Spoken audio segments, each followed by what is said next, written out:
from the city that never sleeps. 17 miles from Madison Square Garden, New York City. It's America at Night with Rich Valdez, America's favorite late-night talk program, featuring interesting guests from around the world and calls from across America. And now, here is your host, Rich Valdez.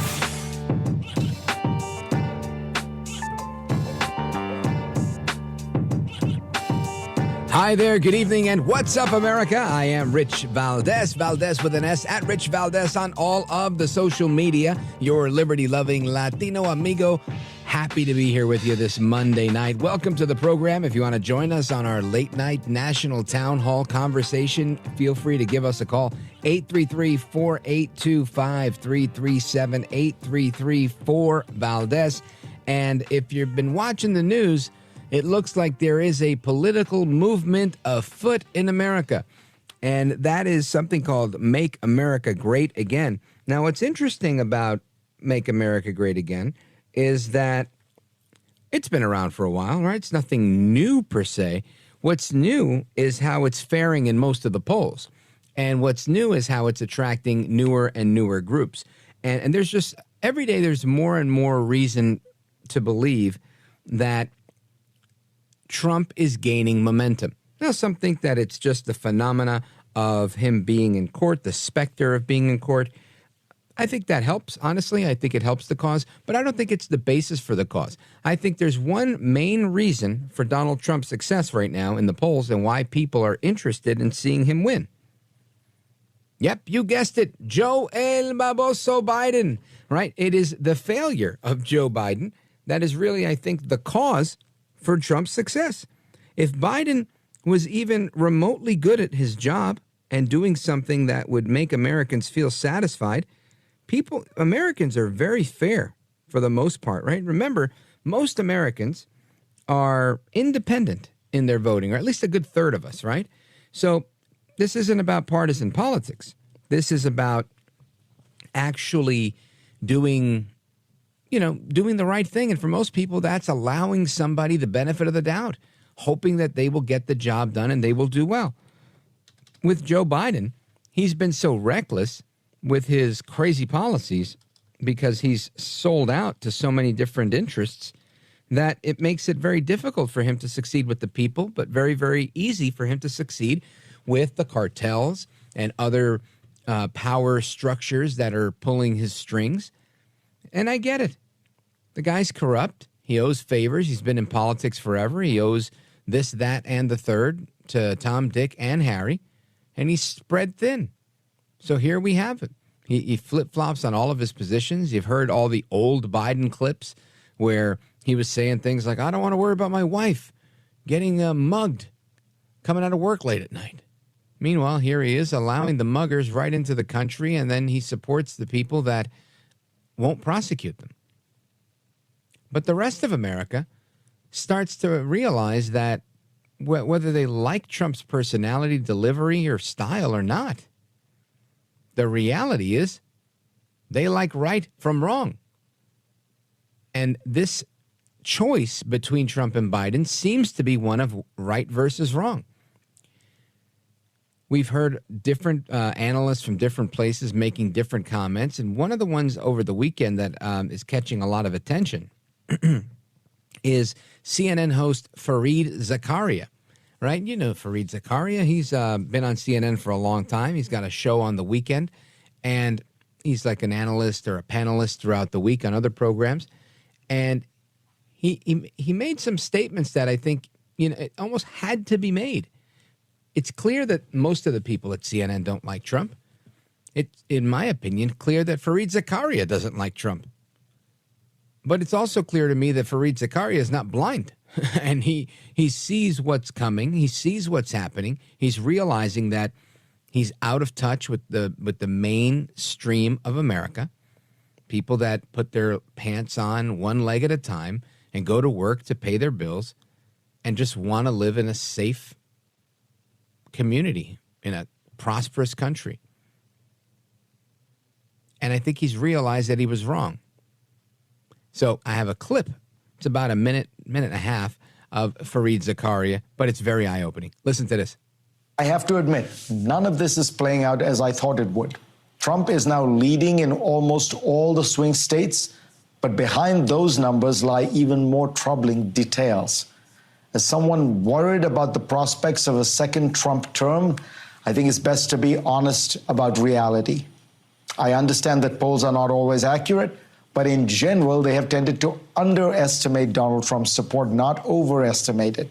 I doubt that there are many shy Biden voters in the country. The economy has been in a robust recovery for more than 2 years now, with unemployment hitting a 54-year low in 2023 and increasing only slightly since then. But Biden is getting little credit for it. The shift here is stark. On the question of who voters trust more to deal with the economy, Trump has a 22-point lead over Biden, according to an NBC poll from January. This marks a 15-point bump for Trump compared to the same poll in 2020. Perhaps this is because inflation is a far more pervasive problem than unemployment, affecting all Americans every day. Perhaps it's because people's views on the economy now are largely derived from their broader attitudes towards the candidates. But whatever the reasons, it's a stunning reversal in the midst of a relentless stream of good economic news.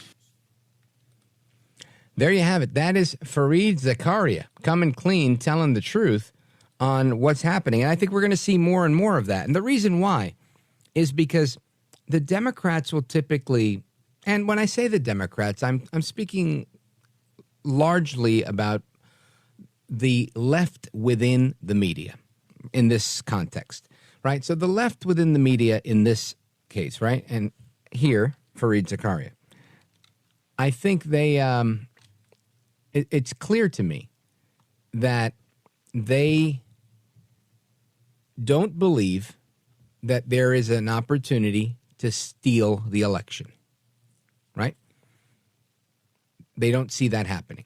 They also don't see the momentum of the people being in line with support for Joe Biden. So they're setting the stage. And now it's a fire sale. It's sound the alarms. Folks, this guy's winning.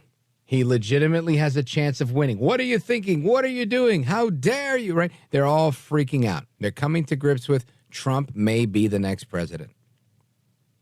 And we have to prepare for that. They're 6 months away, and they're thinking, how do you change a trend so quickly? But for war. And I think there's probably flirting with those ideas. But the American people don't like war, which is why we're attached to this funding of every other war out there, because people don't like wars. It's not a winning proposition like it would have been for George W. Bush. So that was the take I wanted you to hear from Fareed Zakaria. And I want to get a little more into that, and we will with several of our guests as we move forward. And we're also going to talk about this huge rally that Trump had in Wildwood, New Jersey. 80 to 100,000 people are estimated to have been there, the biggest rally in recent history, political rally, that is. And I want to get into that with somebody who was there and who's a candidate for Congress. We're going to talk about that. Plus, there's some funny business going on. If you want to get a kidney, if you need a kidney transplant, well, apparently some are considering including wokeism into the equation. Are you an ethnic minority? Are you part of the woke class? If you are, that can move you up a couple of notches. That's kind of crazy, and I want to get to the bottom of that with the chairman of Do No Harm, Dr. Stanley Goldfarb. He's coming up in a bit. And we're also going to get into a couple of other topics tonight. So keep it locked right here. The show's going to move very quickly, very fast, lots of different topics, plus your calls and more straight ahead. This is America at Night with Rich Valdez.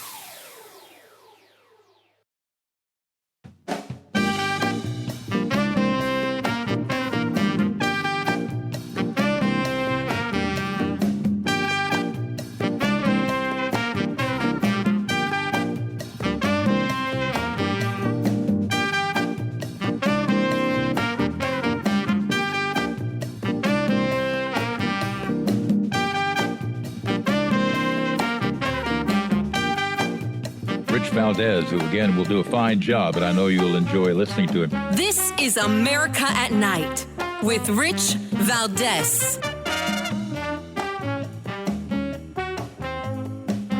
All right, America, welcome back, amigos, and we continue our discussion.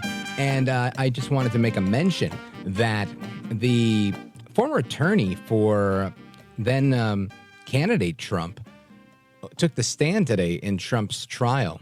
And there was a hidden audio discussion that was played. We have the audio of that. We'll be playing that for you a little bit later.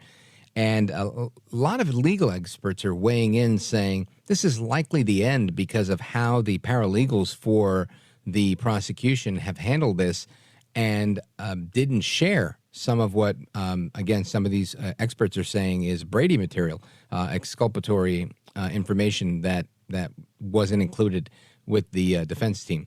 So I'll keep you up to speed on that as we go forward with the Michael Cohen testimony in the Trump trial.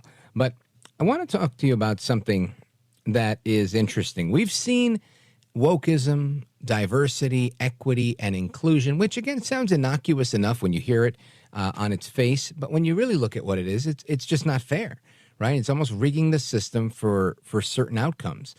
And now we're doing it not only in medical education, and we talked about that not too long ago. Now they're thinking of doing it in terms of people who have donated organs, and when you have a donor kidney, let's say, that they're now going to include DEI in this process.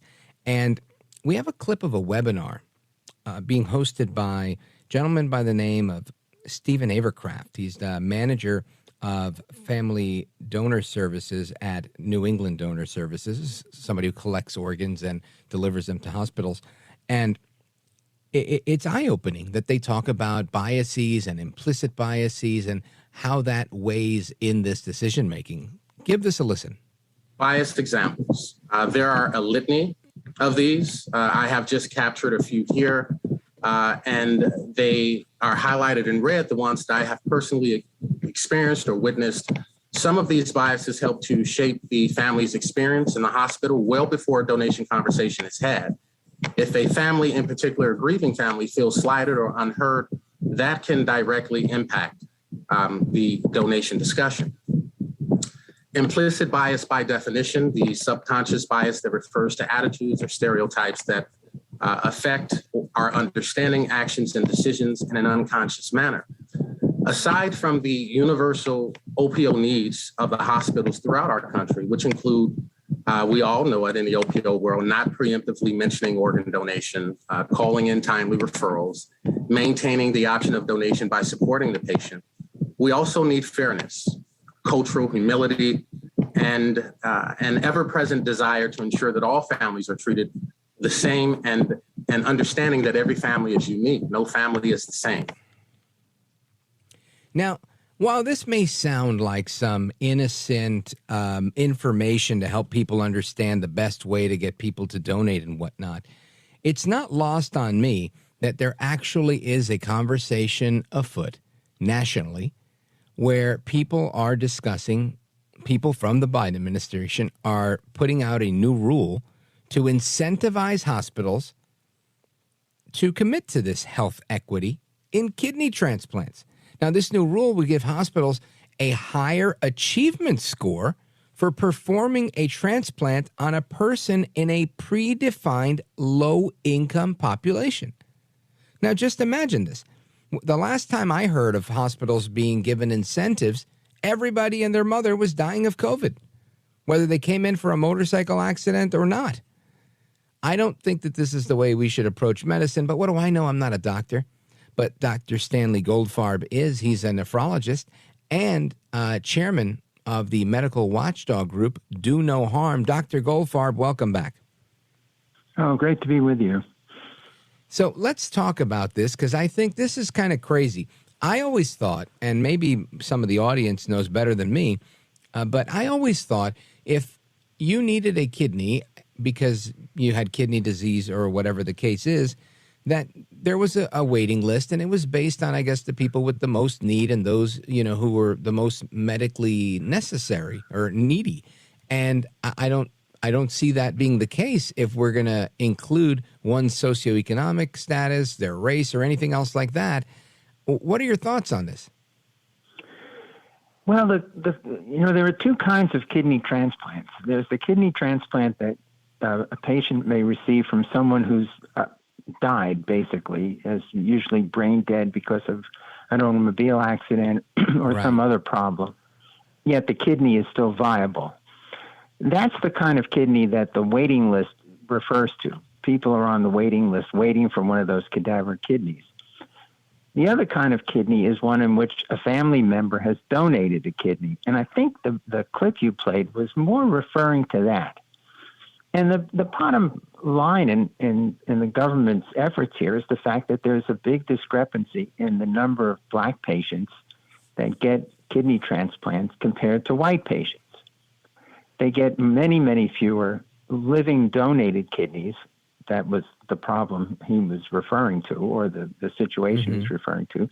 They also get fewer cadaver kidneys. Now, when you read the rule that the government has put out, they make it sound like the problem is somebody is really preventing black patients from getting kidneys. But the reality is it's a much more complicated issue than that, as you might expect. Sure. So here are some of the reasons that there are far fewer kidney transplants in black patients. First of all, as far as the living donated kidneys are, black people are less willing to donate kidneys.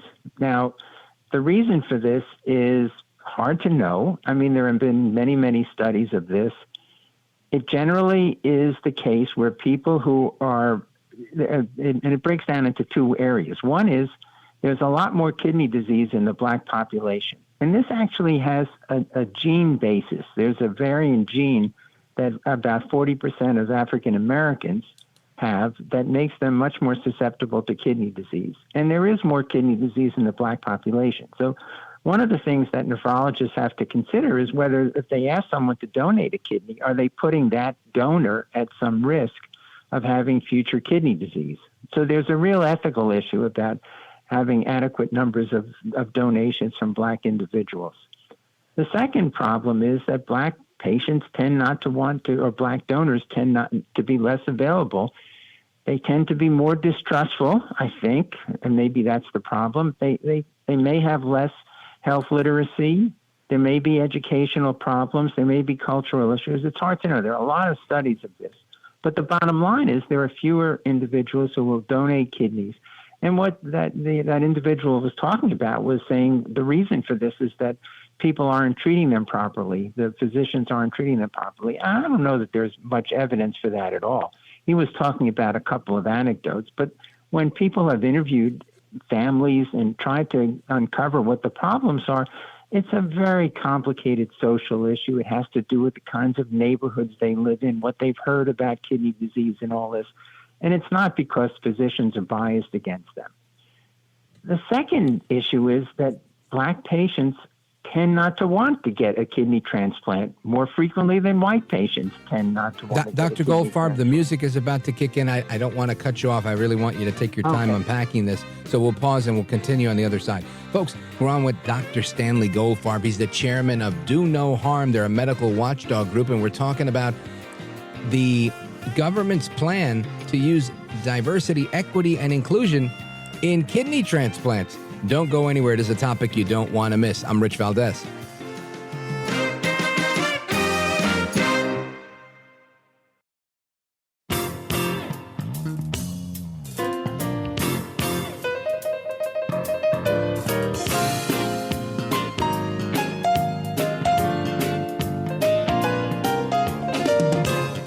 The best guests, the best opinions. This is America at Night with Rich Valdez. All right, America, welcome back. We continue discussing the detriment of what it would be to include diversity, equity, and inclusion in the process for selecting those that actually get a kidney transplant. So just imagine your race playing a role in the fact of whether you get a kidney or not, or your socioeconomic status. These are all very, very important concerns that I would have if I were a patient. And this is something the Biden administration is moving forward with, a new rule that's incentivizing hospitals to commit to this idea of health equity. And We've been discussing with Dr. Stanley Goldfarb, the chairman of the watchdog group Do No Harm, about what that entails. And part of what we've discussed so far is that the donor supply is limited because there is a higher prevalence of kidney disease amongst African Americans. Now, there was a secondary reason of just reticence that Dr. Goldfarb was explaining. Dr. Goldfarb, welcome back. Let's pick up from there. Yeah, great. Thank you. So, yes, that's right. So there's a difficulty in having Black individuals donate kidneys to relatives, which is an important source of kidney transplantation. But the second side of the problem is that to qualify for the donor waiting list for a cadaveric kidney is also quite a strenuous, difficult task. And the way physicians view it is that they want to make sure that if someone signs up to say that they want to get a kidney as a kidney transplant recipient, that they're really going to be terrific patients, that they're going to follow directions perfectly, they're going to take every medication, and it's a very, very difficult task to maintain a kidney once you've received it in transplant. So therefore, patients are given the burden of starting the process, making the appointments, getting to the clinic for their evaluation, finishing their evaluation, and then once they do get a kidney, making sure that they're going to take their medications. And unfortunately, these processes are difficult for people that have less education. So highly educated Black individuals do great with this.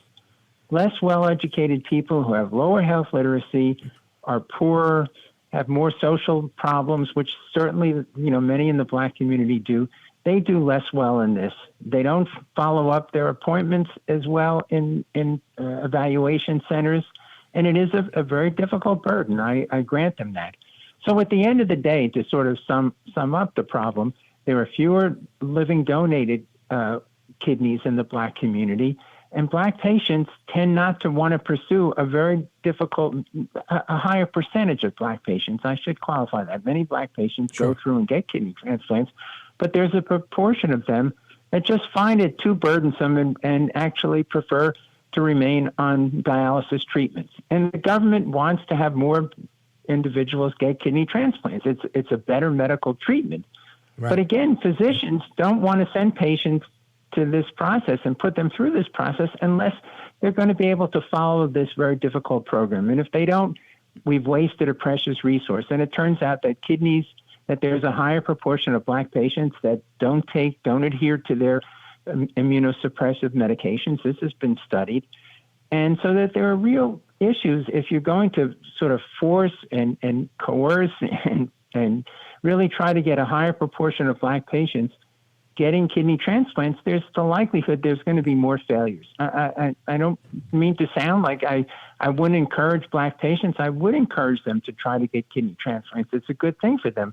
But the government forcing this and incentivizing the hospitals is not necessarily going to solve the underlying problem of commitment and ability to adhere to the programs. So that's point number one. And I just want to follow up on that because I feel like it sounds as if if they were to incentivize something to help this problem, it might be on the medical education part of it, helping the community understand the importance of adhering to taking the immunosuppressants, to sticking with the rigorous schedule of follow-ups and whatnot, so that they could have more success. Yeah, and the other side of the coin is once you understand how rigorous the program really is, that's also going to discourage people. It's really quite difficult. When you've talked to people that have had kidney transplants, the ones who are successful, they talk about how totally committed they are to maintaining the regimen. And, people that are less well-educated and have less social support. For example, Black patients are less likely to be married, and having a spouse is an important characteristic of individuals who opt to go for kidney transplants and have successful ones, because they need someone to help them through what's really a very, very difficult regimen that they have to pursue. So, that's the difficulty. And the answer to this is, you're right, more education, more support. But again, the support, the thing that our organization is concerned about is this should not be racial, though. You know, the United States, we're not supposed to have race-based anything in this country. We're supposed to treat everybody equally. So anybody that has difficulty pursuing getting a kidney transplant, if programs are going to be put in place to help them, it ought to help everybody that has difficulty, not just people of one particular race. And the other thing I should say to sort of speak in favor of the physicians who were sort of insulted by that individual, suggesting that they don't try to encourage patients to have kidney transplants. They do, but they want to make sure that they're going to, sort of encourage patients that are likely to be successful. And that's the reality. If you have a patient that hasn't taken their medication regularly and has been sort of poorly adherent to the program that's been recommended to them, that's not a good patient to refer for transplantation, because that patient is likely not to be adherent and to taking their immunosuppressive medications and other parts of the program, and therefore this very precious resource, this rare resource of a kidney available for transplantation will then go to waste if it's not treated properly. So that's Dr. some of the Goldfarb, thinking that physicians go through when they sort of decide who should get a kidney transplant. Sure, like who will actually get it and do the best with it and succeed with it. If Doc, knowing what we know, are there studies that are, I guess, grouped instead of by race, but by maybe educational attainment, saying, high school graduates fare better, college graduates fare better, people with, X amount of, maybe, trying to figure out what combination of education is maybe the magic bullet, if you will, to try and help people that way? The literature on this is vast, because you can imagine, if physicians have been trying to solve this problem for a long, long time.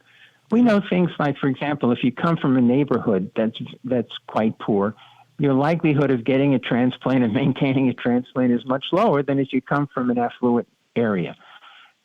Having said that, the black community, has not been very interested in, that's probably not the right word, but has not favored kidney transplantation as the solution to their problem. Even when you are in affluent areas, for example, there was a study in Beverly Hills that showed that the acceptance of kidney transplant was lower in the black community there, which are obviously affluent black individuals, compared to the white community. So there are certain cultural issues here that are at play as well.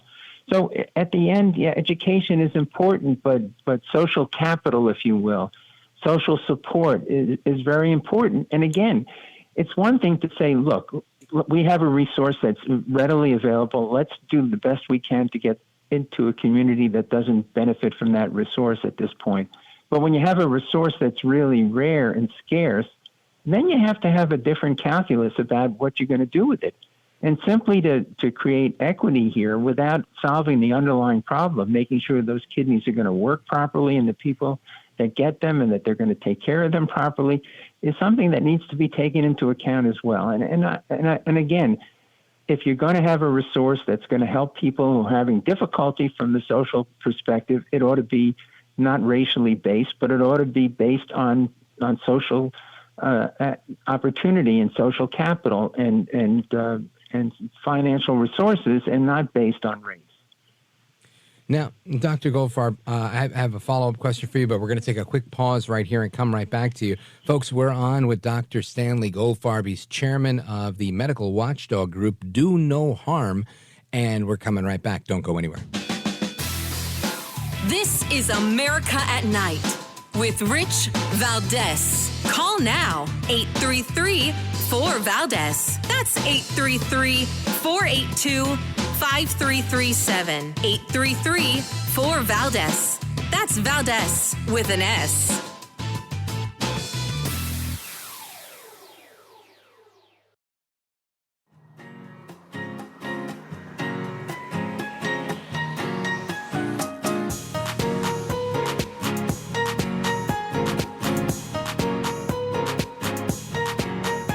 This is America.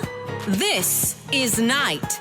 This is Rich Valdez. All right, America, welcome back, amigos. And we continue our discussion on diversity, equity, and inclusion and the role that it plays in the medical field. In particular, if you're trying to get a kidney transplant, should we be weighing those factors? Does your race matter when you're ill and you need a kidney transplant? I don't think that it should, but the Biden administration thinks that you should consider that, and they should be weighing that in this equation. Our guest is Dr. Stanley Goldfarb. He's the chairman of Do No Harm. And Dr. Goldfarb, I've listened to everything you've said, and it makes a lot of sense. My question is, when you referred to a study that came out of Beverly Hills, referring to minorities or African Americans that were affluent, what would the rationale be for more affluent patients of African American descent? Is it still the education issue, or is it more like a lack of trust in medicine? I know I myself have my own lack of trust in a lot of modern medicine. What do you think it is? Yeah, I think it's probably a combination of both. I think in more affluent people, it's to get families there. It really is a lack of trust. It's not a lack of ability to comprehend what the issues are. Kidney transplants are a very complicated topic. It's a very complicated subject. And I guess the problem here, more than anything with the government rule, if I can kind of get to the heart of it, is that It's the assumption now that doctors aren't trying hard enough. That's sort of the incentive. If we just incentivize the hospitals and incentivize the doctors, everything would be better here.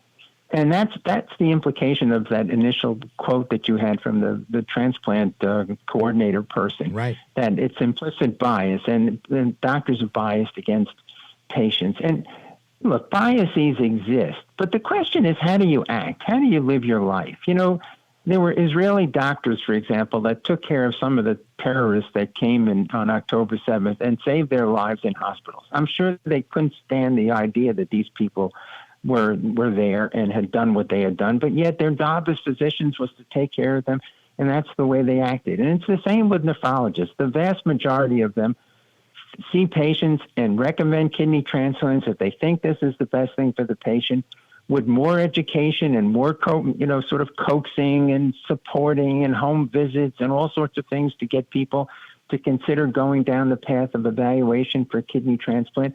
It would probably work. They should just make sure that if they do that and spend effort and spend more money on it, it should not be on a racial basis.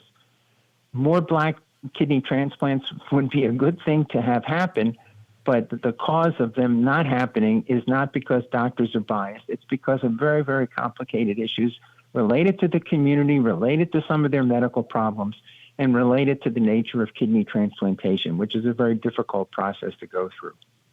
That makes a lot of sense. Now, Dr. Goldfarb, for everybody listening who wants to learn more about what Do No Harm is up to and what the next big issue you're going to be tackling is, where do they go and what can you tell them? Yeah, so we're a membership organization. We have over 7,000 members, doctors, nurses, and all. Our website is donoharmmedicine.org. And it has all information on there. We encourage people to join us. There's no cost to joining us. We want their input. We want to hear from them, and we send them lots of information as well as providing lots of information on the website. And we will be taking up this issue in much more detail, and we will be supplying a public comment to the federal government about this rule and our objections to it. So, well, outstanding. I think America needs watchdog groups like Do No Harm, and the work that you're doing, Dr. Goldfarb, is necessary and commendable. I think you're a gentleman, a scholar, and a patriot, and I appreciate you staying up late with us tonight. Thank you so much, Rich. Great to be with you. My pleasure. All right, folks, we're going to take a couple of calls and give you some final thoughts. When we come back, don't go anywhere. This is America at Night with Rich Valdez. Call now, 833-4-VALDEZ. That's 833-482-5337. 833-4-VALDEZ. That's Valdez with an S.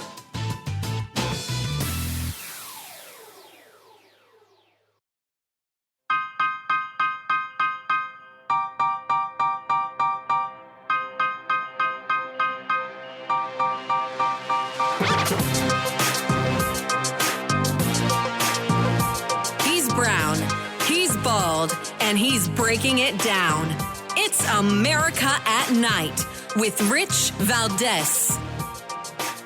So speaking of things that are inequitable and race and whatnot, one of the folks on The View, Whoopi Goldberg in particular, she took exception to a meme that was critical of her, and she decided to tackle the meme and comments made by former President Trump that basically he didn't care if she would, if he gets reelected, that, she would leave the country.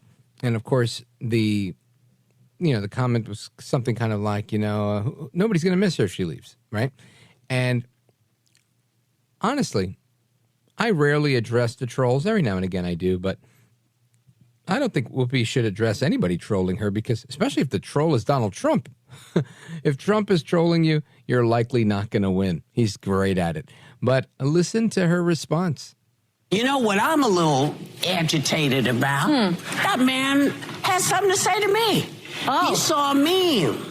You know who? Saw a meme that said I was leaving the country.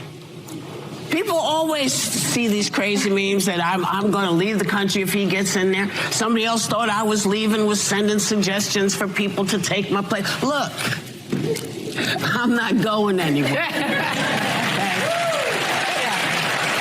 And it's not for the reason, you little snowflake. It's not for the reason you think. He said nobody wanted me. Honey. We want you, Whoopi. Well, you know what? It wouldn't matter if no one here wanted me. Thank you. But I know where I'm going to be because I got contracts. So I'm going to be here where I'm wanted for the next couple of years. Well, Whoopi has a contract. Good for her. Those are always good. And listen, what would we do without Whoopi, right? Without that occasional weekly clip of audio that we get of silly things that her or Joy Behar or any of the others on The View say. I think it's a great source of things to comment on. And the bigger question is, while Whoopi's there to stay, the question is Donald Trump here to stay? And so many of the polls seem to suggest, yes, that seems to be the case. And another group of people that is here to stay, and I'll just toss this out for a second now, and we'll get to it a little bit later, but it's the illegal aliens. There's a new study out, explosive. I'm looking at the Bongino report. It says here, 10 to 27% of non-citizens are illegally registered to vote. That's a scary idea. And the bigger question becomes, how do we handle that? What role does artificial intelligence play in all of this? We're going to get to that as well. And I also want to have some discussion on this rally, this bigger, larger than life rally that 80 to 100,000 people in Blue Jersey of all places, Wildwood, New Jersey, right on the beach, with Trump showing up, lots of people on deck. I was not able to be there, but from what I hear, by all accounts, it was fantastic. And we're going to talk to somebody that was at the Wildwood, New Jersey Trump rally a little bit later on. Plus, like I said, some discussion on AI. Plenty to come straight ahead. Plus, in hour number 3, Open Phone America. Folks, don't miss it. I am Rich Valdez. We continue our program. I'm with you, keeping you company straight till 1 a.m. Don't move a muscle.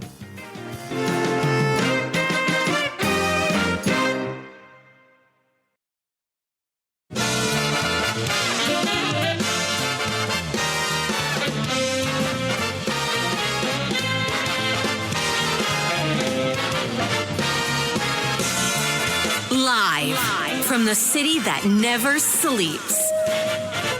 17 miles from Madison Square Garden, New York City. It's America at Night with Rich Valdez, America's favorite late night talk program, featuring interesting guests from around the world and calls from across America.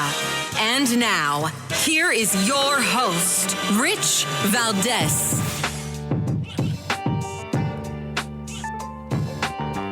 Hi there, good evening, and what's up, America? I am Rich Valdez, Valdez with an S, at Rich Valdez on all of the social media. That's Truth Social, Facebook, Instagram, whatever else I'm on. I think those are the main ones that I use. And I want to get into a bunch of things tonight. Of course, this is hour number 2 of the program. If you want to join us on our late night national town hall conversation, give us a call. 833-482-5337, 833-4-VALDEZ. And one of the several things I want to talk about. Of course, we're going to get into the big rally in New Jersey, Wildwood, New Jersey, down the shore. It was a Jersey Shore extravaganza for Donald Trump and the MAGA crowd this weekend, and we're going to get into that with a congressional candidate that was on deck to witness everything that was going on. We're also going to discuss the role that artificial intelligence plays in elections. And there's a piece in CNN right now that I thought was really interesting. It says the Department of Justice is seeking tougher sentences for AI-fueled election crimes. And this is pretty interesting. This just came out earlier today. Federal prosecutors are pursuing tougher sentences in cases in which artificial intelligence is used to commit election-related crime, including threatening violence against election workers, voter suppression, Deputy U.S. Attorney General Lisa Monaco said Monday. Now, this is in and of itself a interesting take on things, because the Deputy AG, Lisa Monaco, she's as crooked as they come, in my opinion, right? She really is. And if her focus is on AI and AI-related crime, that means there's going to be a large focus on AI and AI-related crime coming down the pipe as a result of the 2024 election. And that will probably be the next way that they go after their political opponents. But I just wanted to put that out there. And I'll get into this a little bit more later on. But there was an interesting report that we heard on AI in elections and how it can be used for good and not for bad necessarily. Listen to this. I'm Brendan Ponton in Virginia Beach, where we're taking a look at the potential impacts of AI on the election. With election 2024 just beginning, voters in Virginia Beach told me they have concerns about artificial intelligence or AI. Yeah, I don't like it. I don't trust it. It can be manipulated any way that they want to manipulate it. It's very important that we don't take someone at their word, that we still go out and we still research. To get an understanding of just how easy it is to use AI, I downloaded an app, paid a few bucks, and plugged in my voice by reading a bogus script. Once upon a time in a land where pizzas flew and burgers hopped. And pretty quickly, it was out with an AI version of me reading. It wasn't an exact replica of how I sound, but there's definitely some similarities. Artificial intelligence is the idea that computer systems preform tasks typically thought of as being done by humans. And it just goes to show how easy it is to make something that could be manipulated, particularly for a political campaign. There you go. Now, this is something that I think a campaign could use for good, and of course the bad guys can use for bad. And to get a better sense of what's going on with AI, in the world of AI, is the creator of Ground Fusion AI, which is a platform that revolutionizes targeted political engagement with data on 211 million voters. Gregg Phillips is the head of that, and I want to welcome him to the program. Gregg Phillips, welcome. Rich, I appreciate you so much. Thank you for having me. Thank you. And, you know, I'm one of those that I find AI interesting, right? But the last thing I want is some app that sounds like me doing a talk show every night. So talk to us about AI and the role that it's playing in the current election and how you think conservatives could harness it to help them win. Sure.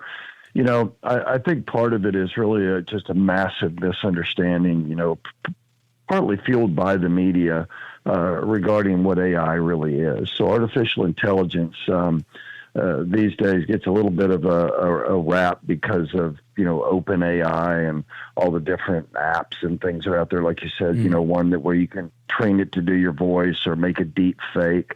I actually I have some friends in the intelligence business, and they called me to a meeting in Birmingham, Alabama, not too long ago. This was actually about a year ago now that I think about it. My goodness, time flies. Yeah. They brought me in and they showed me a video. It was only about 3 or 4 minutes long, and it was just like hearing your voice. It wasn't exactly your voice, but it was close enough, right? And these guys showed me a video of me with a girl that I have never been with before in a town that I have never been in before, in another country, and doing things that I wouldn't do. And it was startling, right? But we had this really interesting conversation post that about really, first of all, why did you bring me in to show me? And second of all, where is this going? So their point was that these deep fakes, as they're called, that are really driven by AI, whether it's voice or whatever, are absolutely going to, play a role in whatever happens this year and in years to come as this becomes more sophisticated and systems are able to do even more. It's going to become even more of a problem because you really aren't going to know. We're still 3 or 4 years away from that, but it's still a problem. Here's the issue. There are different types of artificial intelligence that are used for analysis purposes. There are different type of regression analysis and techniques that are used in the analysis of big data and those kinds of things. And these have been around for a while. I own a healthcare company that we've been using a form of artificial intelligence for 20 years to help people find a way to pay for their health care. So you go in the hospital, you can't pay your bill. We grab a little bit of information from them. We use AI to scour the world looking for a paying source and help people find a way to pay for their health care, pay for their hospital bills. And so that's a unique way to use it with certainty, but it's nevertheless using it for good. And there's a congressman, Eli Crane's his name, a friend of mine from Arizona. He used to be a Navy SEAL. Eli was telling me years ago that we had this really interesting conversation when he was over in Iraq. They brought the CIA in, and the CIA gave them basically a lesson in how to use evil for good. And the whole idea was to take what looked like discarded weapons, put them out on the street. The bad guys go in, pick them up. The weapon blows up and kills the bad guy. Well, it was an interesting conversation. But what he was really saying was taking things that are evil and using them for good. In this case, killing the terrorists. But in other cases, you could theoretically do that. That was the genesis of a movie that we were involved in, 2,000 Mules. We were able to take massive sums of data, 10 trillion cell phone pings, and be able to grab those pings and analyze them in such a way that it allowed us to build what's called a pattern of life. How else could you use 10 trillion cell phone pings, right? Yeah. Well, it was a form of AI that allowed us to get there. So there are lots of different ways that AI can be used for good, as you established in the beginning. What we've done right just now with Ground Fusion is we've taken 211 million voting records in the United States, voter registrations. The first thing we did was we geofenced or geocoded all of them, so we can tell you where all of those people are with some measure of specificity in terms of their homestead and where they're registered. And just for everybody to understand, when you do geofencing, how do you apply that so that everybody understands? Well, so first thing you got to do is you got to geocode where those people are from. And then geofencing would be, let's say we wanted to, with the movie, we wanted to be able to look at drop boxes where people could put ballots. How many times did people go within a close perimeter or close proximity to those drop boxes? And so we were able to skinny this down from 10 trillion pings to create a pattern of life around 242 individuals in Atlanta, for example, who had been to the drop boxes 10 or more times and had been to one of what we called the stash houses where the ballots were coming from 3 or more times. So meeting those two criteria, one never could have done that without some form of artificial intelligence.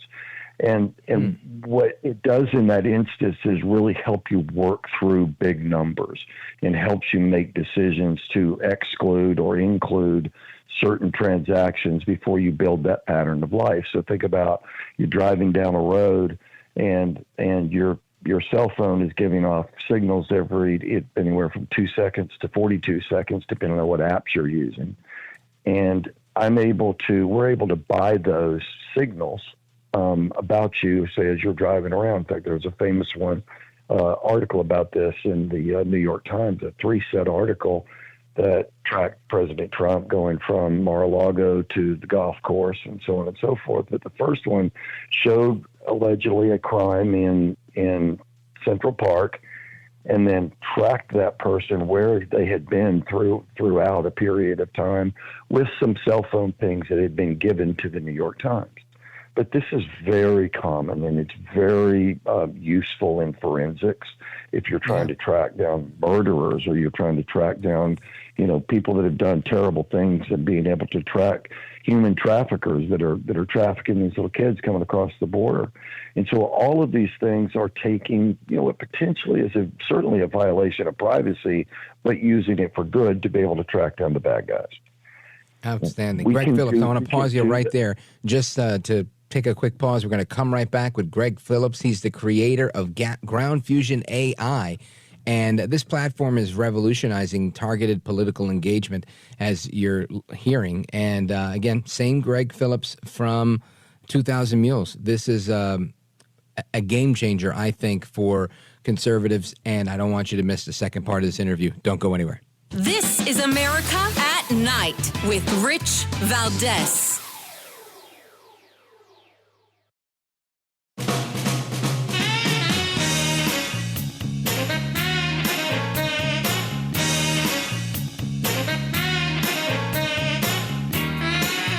Mr. Call Screener, who is a budding radio star, by the way. Richie Valdez is terrific. This is America at Night with Rich Valdez. All right, amigos, welcome back, familia. We continue our conversation tonight with Gregg Phillips from Ground Fusion AI. And Gregg Phillips, you were breaking down how conservatives could harness the power of good in AI for a big win in 2024. Absolutely. So we have 211 million records. We have 300 to 500 data elements for every single voting record in America. We have cell phones, we have emails, and we can do something called micro-targeting using the power of AI. So we can go for Trump this year, we went into Iowa and looked at, say, Hispanic voters, Hispanic males that haven't voted in a cycle, but that were NASCAR fans and, married. And we can go through and pull out those 1,400 voters or 15,000 voters. And rather than trying to sort of bite all this off at one time, send a targeted message from a NASCAR driver saying, hey,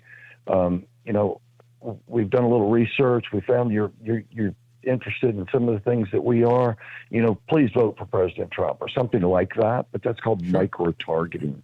We can do it with churches. We can work with large church groups and pastors and say, look, let us take a look at your congregation, figure out who's registered to vote, who's not registered to vote.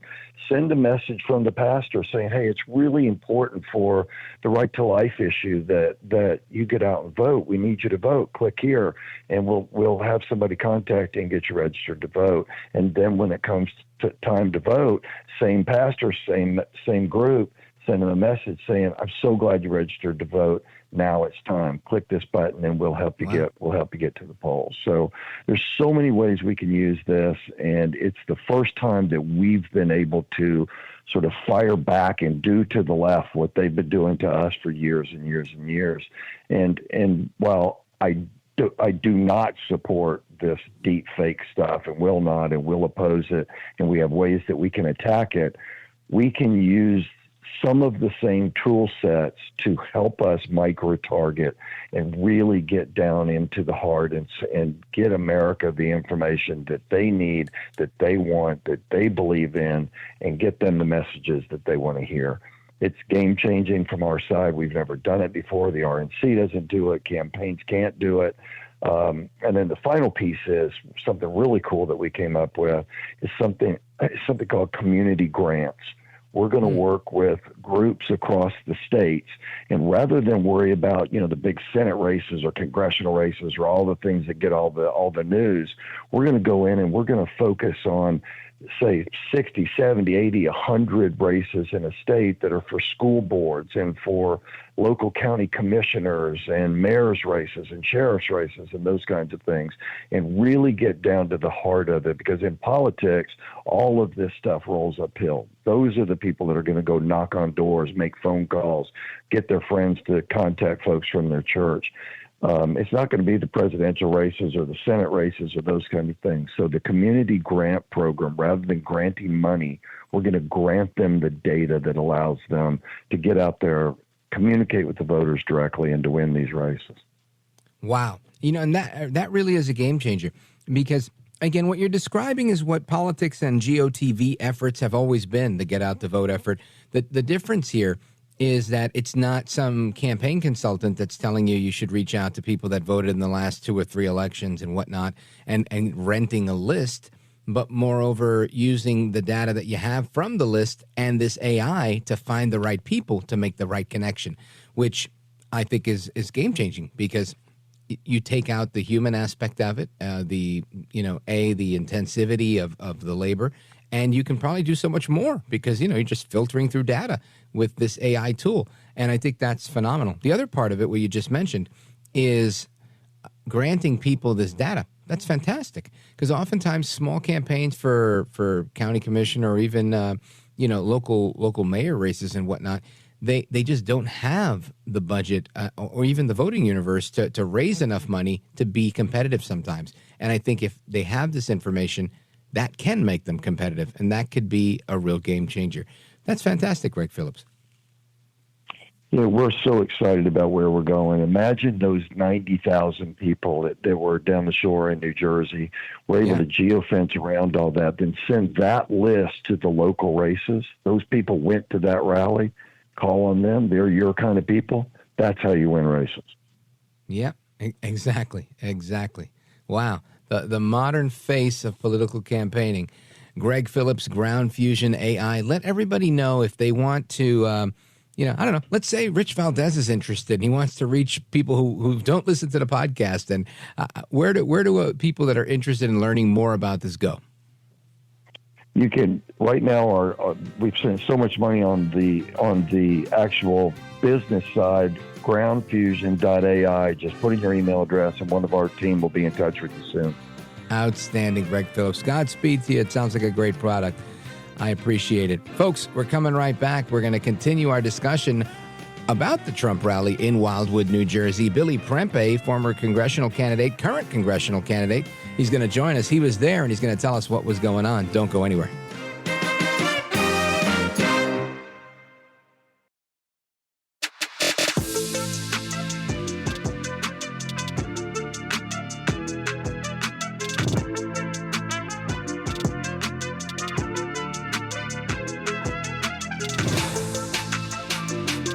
Well, thank you, Rich, and thank you for everything. I know you very well, and I listen, but I have a lot of people that listen, and they love your show, and I appreciate it very much. America at Night with Rich Valdez.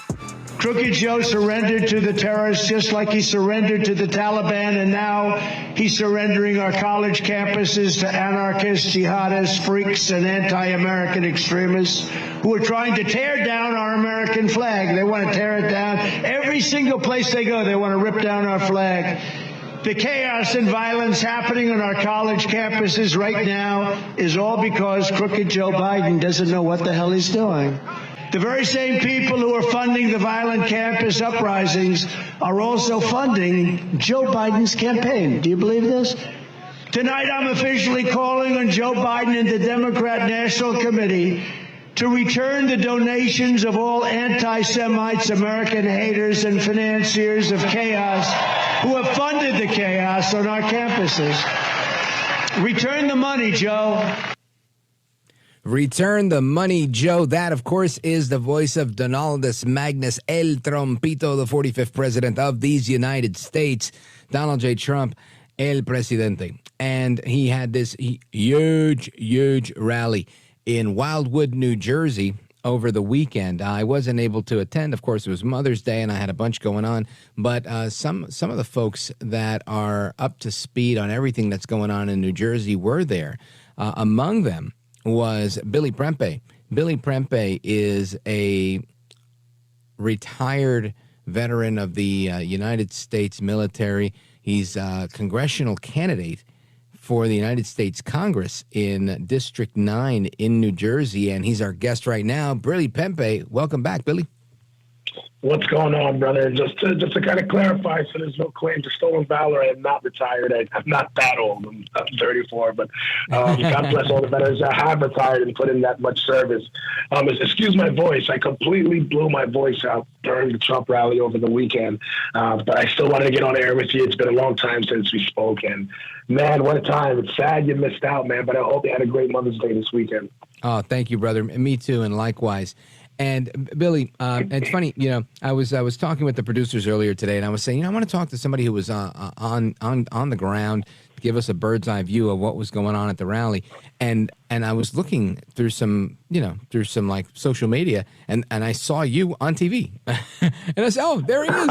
There's Billy Prempeh. I said, that's who we're going to call. We're going to call, one of my faves. So I'm glad to be chatting with you again. It was good to see you recently as well.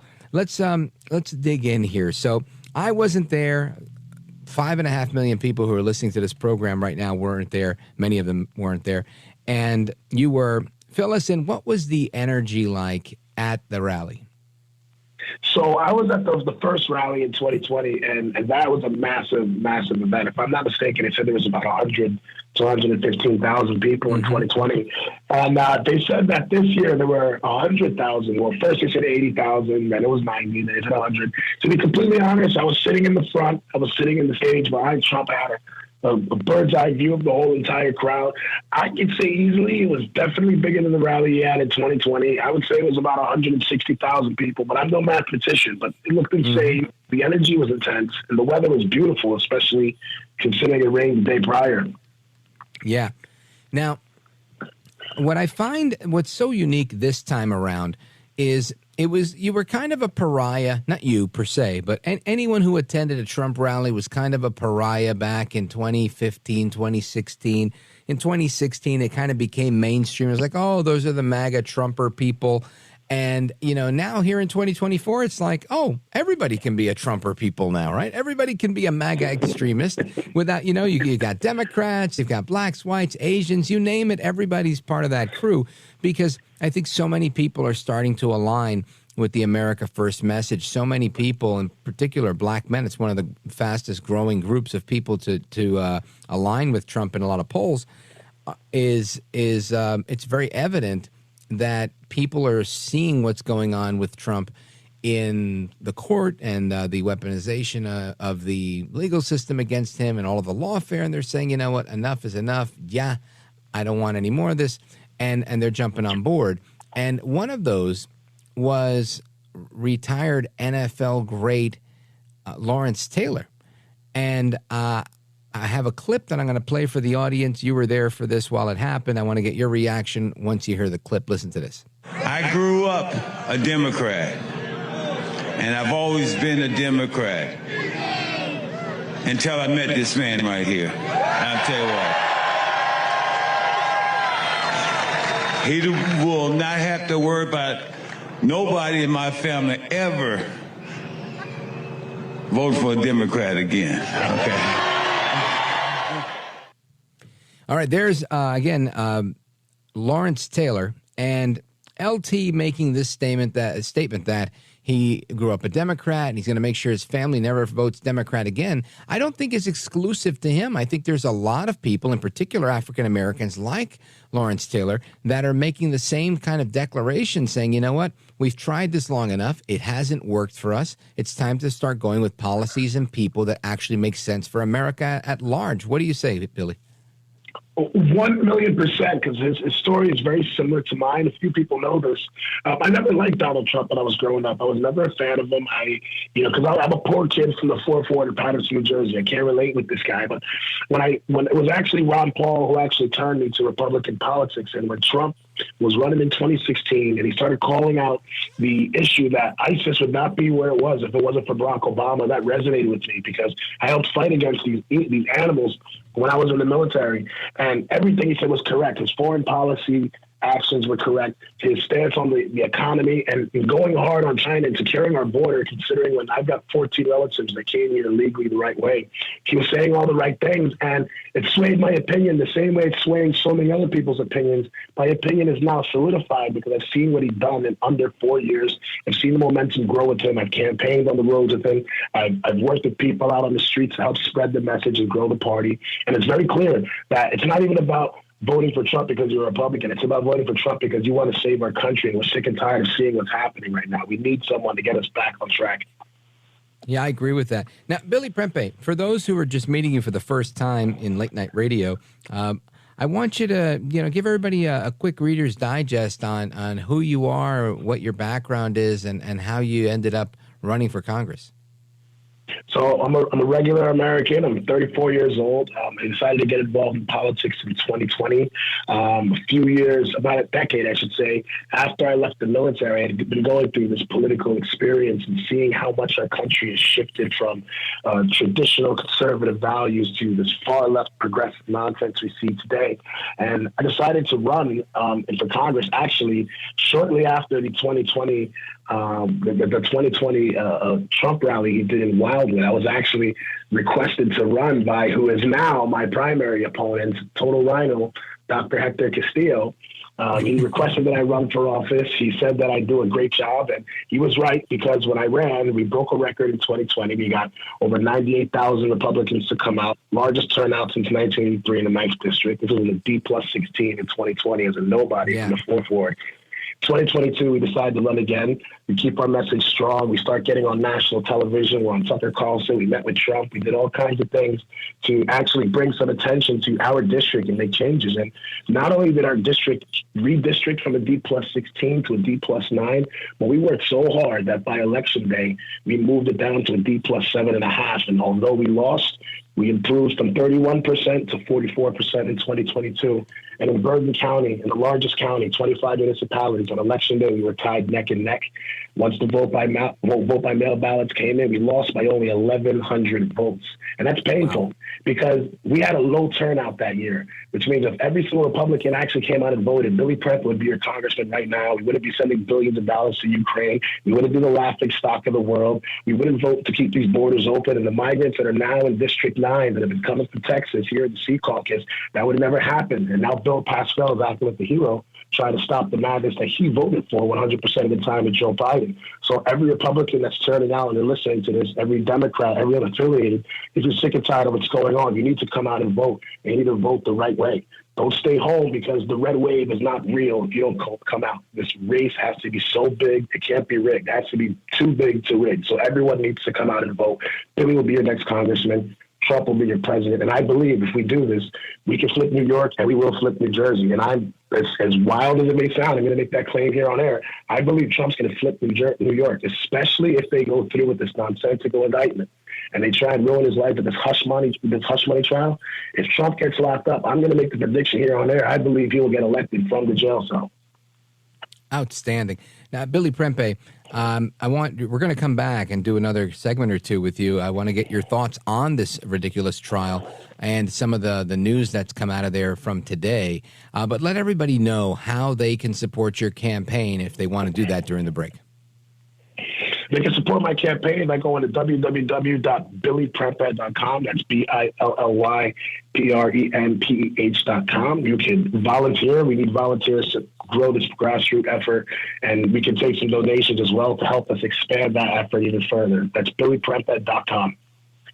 Folks, if you're listening on WOND, WEEU, WFAS in New York, you're probably within earshot. You might be in the New Jersey's 9th Congressional District. Check out Billy Prempeh's website. We're coming right back with Billy Prempeh. Don't go anywhere.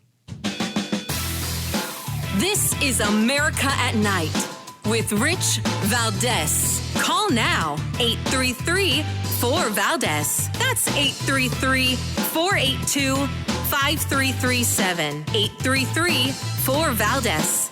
That's Valdez with an S.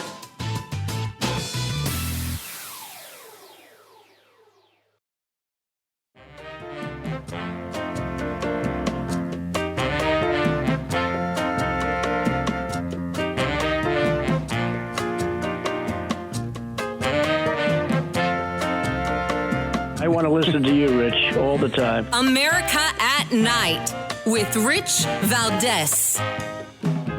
But the big thing today seems to be the Times. I'm sure the Times is thrilled, but I respect them for at least letting it come out. And there it is. It's Trump leading by a lot in every state. Every swing state leading by a lot. This trial is rigged. It's dishonest. It's a disgrace to New York. It's a disgrace to the country. I should be out campaigning now instead of sitting in a very cold courthouse all day long. This is a Biden prosecution. It's election interference at a level that nobody in this country has ever seen before. This is for third world countries, not for the USA. All right, amigos, welcome back. Familia, Rich Valdez here with you straight till 1 a.m. Eastern Time. Our phone number, 833-4-VALDEZ, if you want to join the show. Our guest is Billy Prempeh, congressional candidate in New Jersey's 9th District. And Billy Prempeh, that was former President Trump standing outside of the courthouse like he does every day. So that's his new briefing location, is to give his daily press conference outside of court. I think it's remarkable. He's probably getting more play now than he would have if he was on the campaign trail. It just all works out for the guy. God bless him. And he says the whole thing against him is rigged. Now, what's interesting is that not only, I think, do we all agree that this is rigged against him and this is a fake, phony fraud of a trial, but I think you now have folks in the media, in particular, somebody I mentioned earlier in the program before I brought you on, Fareed Zakaria from CNN. He says that he thinks that if Trump weren't Trump, they never would have brought this indictment. Listen to this. There's no denying that the party seems more openly divided than it has been in decades. Only 33% of Americans said they approved of Biden's handling of the Israel-Hamas war, which is now opposed both by people who think he is too soft and people who think he is too hard on Israel. Meanwhile, Republicans seem to be uniting behind Trump. Whatever opposition he faced in the primaries has largely melted away.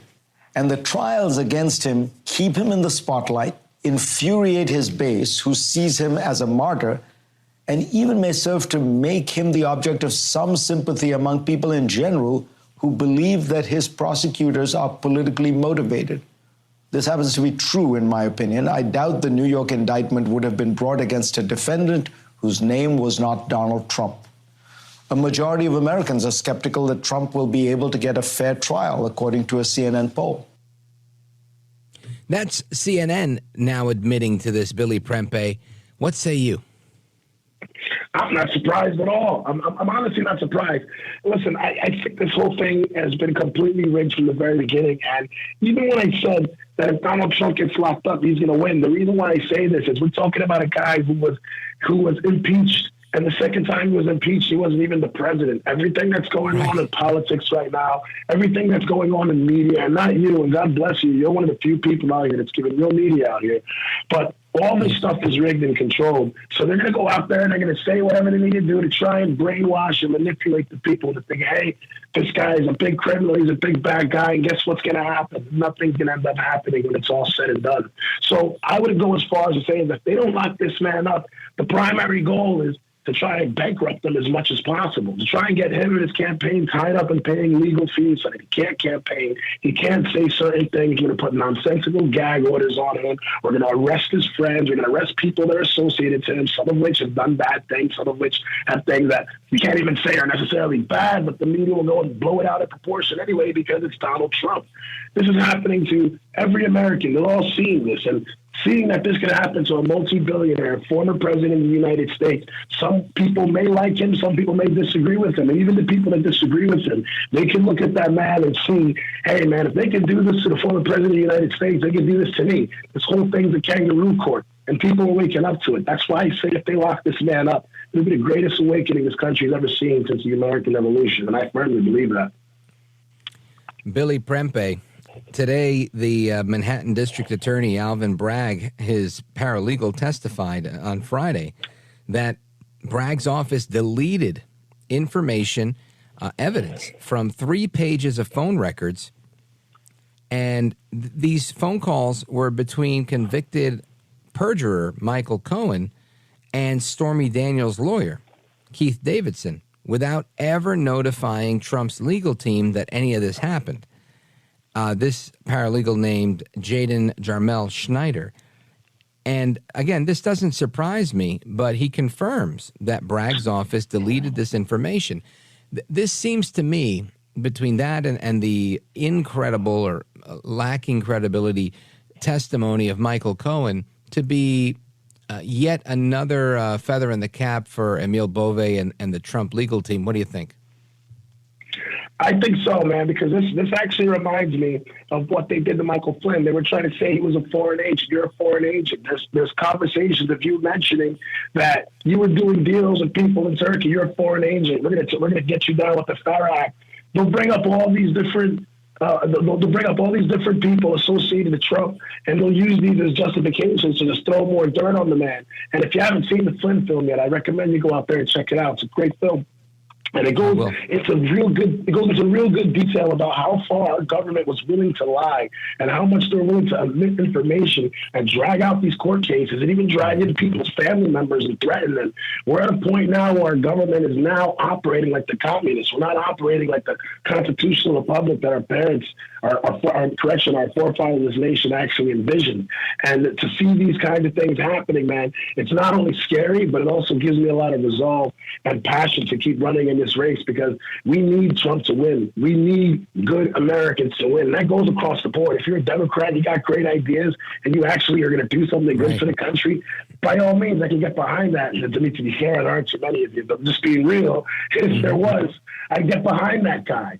You know, we're at a time right now where we can't be getting divided, and we need to actually unify and see what's happening in our country for what it is. Because had it been Donald Trump doing the exact same things to Joe Biden in the exact same fashion and weaponizing our government.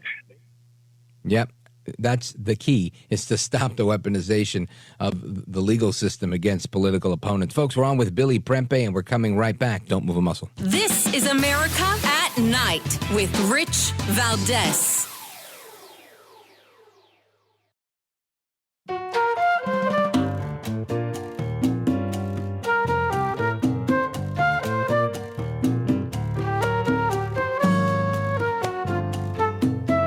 All right, America, welcome back. Rich Valdez, and we're wrapping up with Billy Prempeh. He's a congressional candidate in New Jersey's 9th District. Billy, I want to welcome you back and give your final words to everybody. Let them know how to find you and where they can support. My final words are, we can't allow what happened in 2020 and 2022 to happen again. Every single person needs to come out and vote Republican, vote for Billy Prempeh. I'm on the line with Donald Trump. We secured the nomination in all 3 counties. Go to www.billyprempeh.com. BillyPrempeh.com is the website, folks. Open Phone America is coming up next. Don't miss it.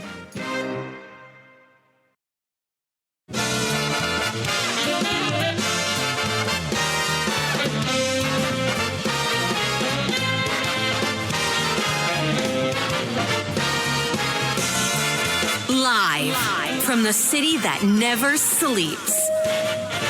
17 miles from Madison Square Garden, New York City. It's America at Night with Rich Valdez, America's favorite late-night talk program, featuring interesting guests from around the world and calls from across America. And now, here is your host, Rich Valdez.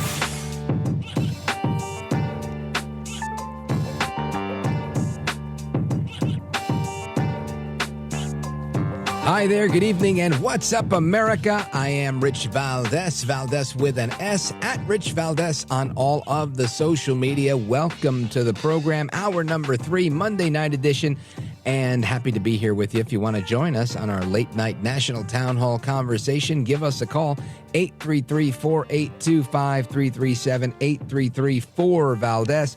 This is the third hour of the program. We call it Open Phone America. I'm keeping you company straight till 1 a.m. and looking forward to having a conversation with you. And there's plenty of stories I want to jump into tonight. Of course, we've been following what's going on with Donald Trump in his trial today. That's always one of the top headlines of each day, as they make news in there every single day. We also had some discussion around the big rally that occurred in Wildwood, New Jersey over the weekend. And of course, there's the topic of artificial intelligence and how conservative groups are using that for their advantage to really reach the right voters. And really interesting conversation that we had early in the evening with the chairman of Do No Harm about the Biden administration using diversity, equity, and inclusion, wokeism, to determine who gets a kidney transplant and who doesn't. So lots on the table to discuss. I want to get your thoughts on most of what we're talking about, plus anything you want to add to the mix, feel free. Always looking forward to having a chat with you guys. 833-482-5337. And one of the things that we were talking about that I want to get into is the story of what's going on with Trump. And one of the stories there is that Michael Cohen made his testimony today. Now, the Cohen testimony is obviously a big deal for the prosecution. They feel that this is the big deal, right? This is the big deal. They feel that this is the linchpin. I don't know that it's going to be. I think that's going to be a matter of decision for the people that were present in the jury, paying attention to what's going on. Of course, Michael Cohen being a admitted and convicted felon for perjuring himself, for lying, I think doesn't help him, which is probably why he brought in not a visual aid, but an audio aid. He brought in a clip of audio that he recorded of his client Trump, which, again, I don't think adds to his credibility. I think adds to how shady he is, of a lawyer recording conversations with their client and then using that, against that client. But I want you to hear the secret tape that was played in the courtroom. Listen to this. I need to open up a company for the transfer of all of that info regarding our friend David. And I've spoken to Alan Weisselberg about how to set the whole thing up with funding. Yes. And it's all the stuff when it comes time for the financing, which will be... Listen, what financing? We'll have to pay you. So, no. I got... No. So that is the bombshell audio that was played for the court, and Michael Cohen testified that Donald Trump ordered him to pay off adult film star Stormy Daniels before the 2016 election to silence any sex scandal that might come out of that. This was his testimony for the prosecution that I think jurors are going to have to decide on. Do we believe him or do we not? And I think the only thing that Trump said there was absolutely do it, take care of it. This is the linchpin, right? This is what they're hanging their hat on. I don't know if it's enough, honestly, in my opinion. Again, my opinion's skewed. I think there's nothing illegal. They're not even saying what he did was illegal. They're saying that the way he listed it as an expense being a legal expense versus a campaign expense was illegal. And again, that's a stretch by the definition of most legal scholars. If you were tuned into the program earlier, you heard Fareed Zakaria from CNN admit that he doesn't think that this case would have been brought if Trump's name wasn't Trump. He doesn't think they would do this to anybody else, and that doing this to Trump only helps him as a martyr, which is likely true. I think he does very well with this, which is why we're seeing Trump in, of all places, one of the bluest places in America, New Jersey. Now, granted, the Jersey Shore is probably the conservative bastion of America, or of New Jersey, I should say. You know, Monmouth County has always been a Republican bastion within New Jersey. But very interesting to see Trump pull off this rally with, 80 to 100,000 people estimated to be in attendance. And this was the best that they could do. Now, again, this Alvin Bragg, who's put Michael Cohen on the stand, also had trouble with a paralegal. Right? There's a paralegal named Jaden, let me see here, Jaden Jarmel Schneider, who testified that Manhattan District Attorney Alvin Bragg deleted evidence of 3 pages worth of evidence of phone records between convicted liar Michael Cohen and the lawyer for the aforementioned adult film star Stormy Daniels, a guy named Keith Davidson, without ever notifying President Trump's legal team that they deleted this information. So submitting it as if it was the entirety of these records. Obviously, this is not good.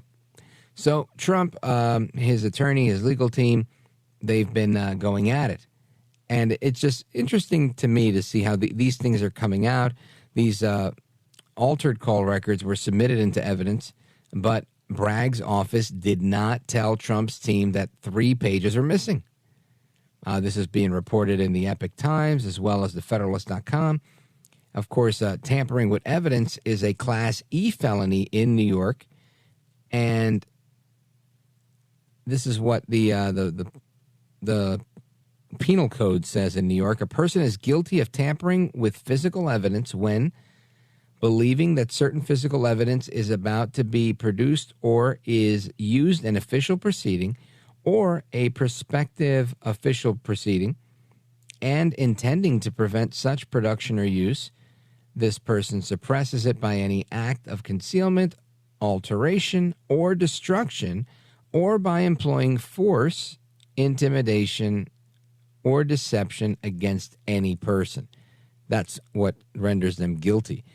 That sounds to me like they totally did this, right? They whether they intended to or not, they meet the standard of the test, the legal test here, that they did the wrong thing. Now, to me, it sounds like Bragg should be investigated for doing the wrong thing, that maybe there should be charges brought against them for maliciously going after him, malicious prosecution. But instead, they get to do what they want. The real criminals are these pro-crime progressive prosecutors. No question. That's my take on it. I want to get yours. 833-4-VALDEZ, 833-482-5337. This is America at Night with Rich Valdez. Call now, 833-4-VALDEZ. That's 833-482-5337. 833-4-VALDEZ. That's Valdez with an S.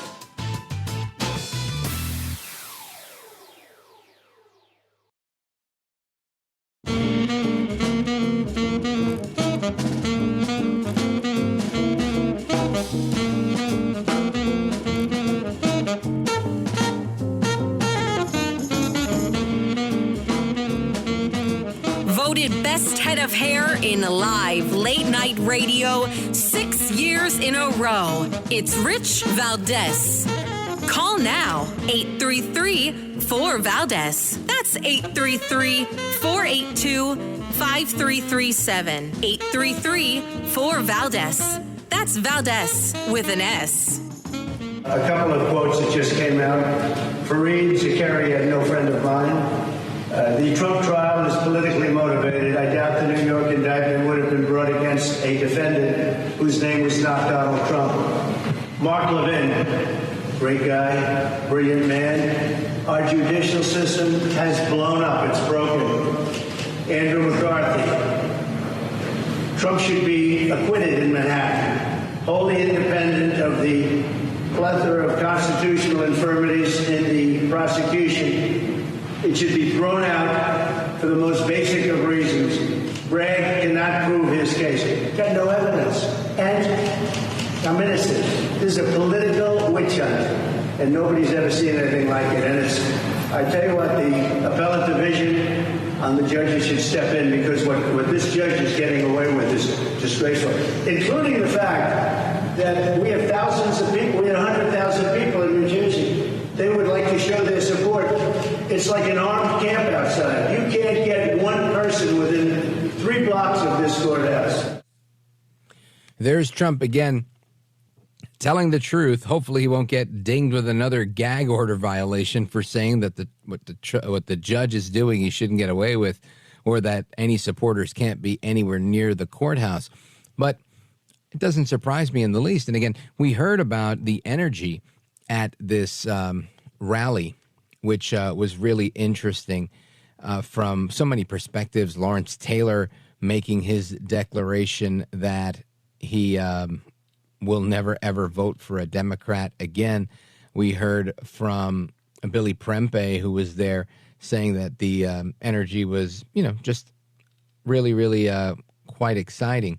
And I believe we have one more Trump cut from the rally. Go ahead. He has truly set the world on fire. If you want to know how a weak and pathetic president really is, I mean, the things they do, just think about this. This week he announced that he will withhold shipping weapons to Israel as they fight to eradicate Hamas terrorists in Gaza. No, it was shocking to hear it. Even while there are still American hostages being held by Hamas, and they're saying, oh, October 7th never happened. They say that. And Biden has fallen for it. Crooked Joe's action is one of the worst betrayals of an American ally in the history of our country. I support Israel's right to win its war on terror. Is that okay? I don't know. I don't know if that's good or bad politically. I don't care. You got to do what's right. So Trump, again, standing up for Israel at his rally, standing up for the rule of law and the Constitution outside the courthouse. One clip from Saturday, the other one from earlier today. And it just it strikes me as odd that despite what they do, it really does, that they try to hold him down, yet he's doing better. I understand how it works and the whole backfire effect. It strikes me odd that CNN is making these declarations that, we think he's doing well in the polls, that despite what we want it to be, we think that they would never. When you have at least one person on CNN, right, who's, I guess, the equivalent of the new Brian Stelter. He's the weekend guy that isn't normally taken extraordinarily seriously, kind of like Stelter was. Stelter was a media guy. Fareed Zakaria, I guess, is a culture guy, and with a really cool accent. And it's just interesting to me that they have to do that. And I think they do that because they don't want to lose audience. They don't want to lose more credibility. Maybe they're genuinely making a push towards not being as hyper-partisan as they once were, right? They no longer have Chris Cuomo. They no longer have Don Lemon. So I think we've seen some change at CNN. They no longer have Brian Stelter, right? He's gone as well. So, okay. I think that's a fair place, but it's still interesting how it plays out. Now, on MSNBC, they're not trying anything like that, right? They're not trying even the semblance of offering balance during an election year. They don't care whether you and I might think that the Democrats need to destroy and tamper evidence in the New York case, Alvin Bragg's case, or that the Democrats would manipulate evidence like they did in the Mar-a-Lago case, which consequently has now been postponed indefinitely.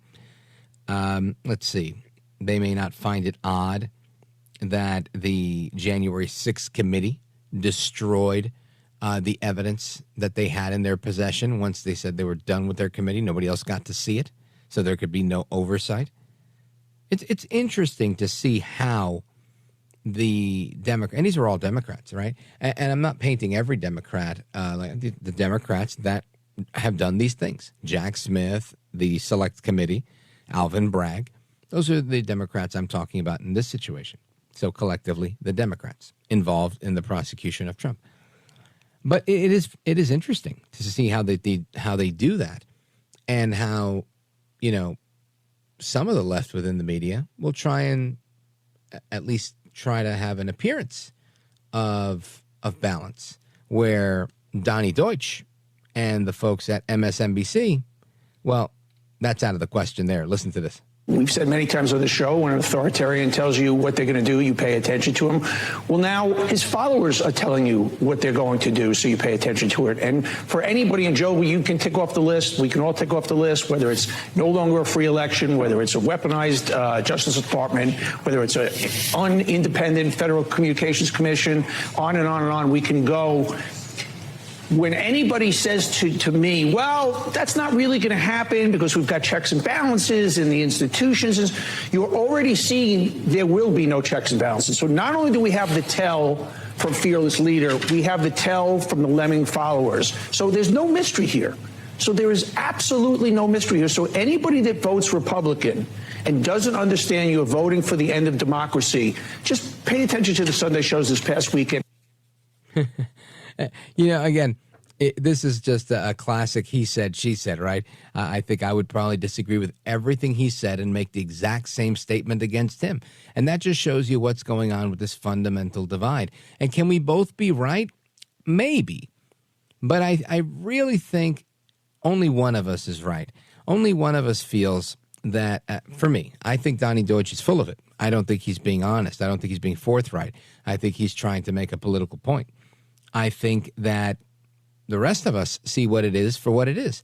The fact that you can't make or justify prostituting your legal system to go after President Trump because you think that he's so bad and dangerous. The whole point of equal justice under the law is just that. Equal justice under the law. Last I checked, that's literally emblazoned upon the lintel at the United States Supreme Court building, right across the top there, above the threshold of the door, it says equal justice under the law. How can we, if we masked the defendant and just called him Defendant X, would we allow this? Of course we would not. And that to me is plain as day. Anyway, your calls and more. I see we've got calls from Indiana, Pennsylvania, Idaho, and more coming in. The phone number, 833-4825-337. I want to get your take on this and everything else we're talking about.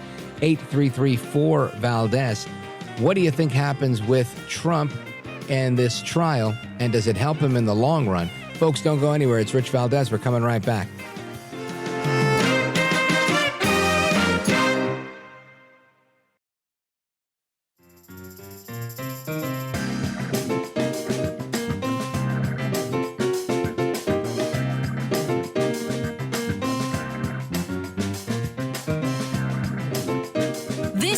America at Night with Rich Valdez. Call now, 833-4-VALDEZ. That's 833-482-5337. 833-4-VALDEZ. That's Valdez with an S. One of the Democratic candidates is Senator Joseph Biden. Have you seen the problem he's been having? He went around and made a speech. And apparently, he quoted I think it was a British politician, took his speech and kind of paraphrased it as his own. And then the press got on him, and then he was charged also with taking part of Bobby Kennedy's speeches. And Biden says, not to worry, he reassured his staff. He said, we have nothing to fear but fear itself.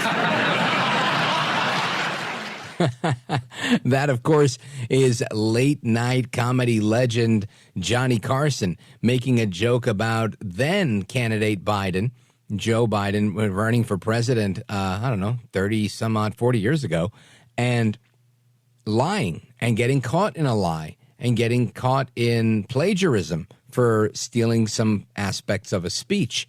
And that was, one of, I think, 9 presidential campaigns before he actually was successful, if I did the math correctly.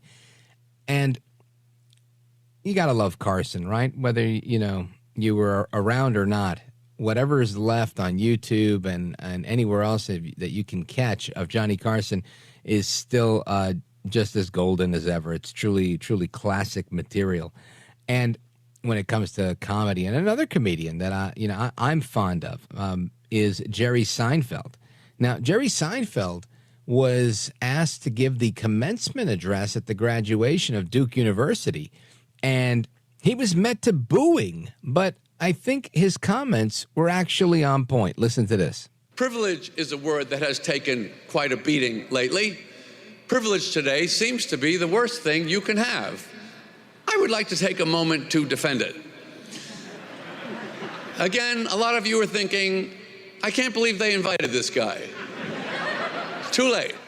I say, use your privilege. I grew up a Jewish boy from New York. That is a privilege if you want to be a comedian. Thanks.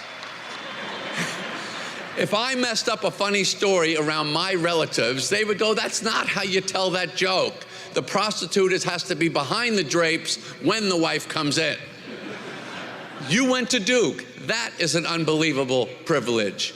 I now have an honorary doctorate of humane letters degree from Duke University. And if I can figure out a way to use that, I will. I haven't figured anything out yet. I think it's pretty much as useful in real life as this outfit I'm wearing. But so what? I'll take it. My point is we're embarrassed about things we should be proud of and proud of things we should be embarrassed about.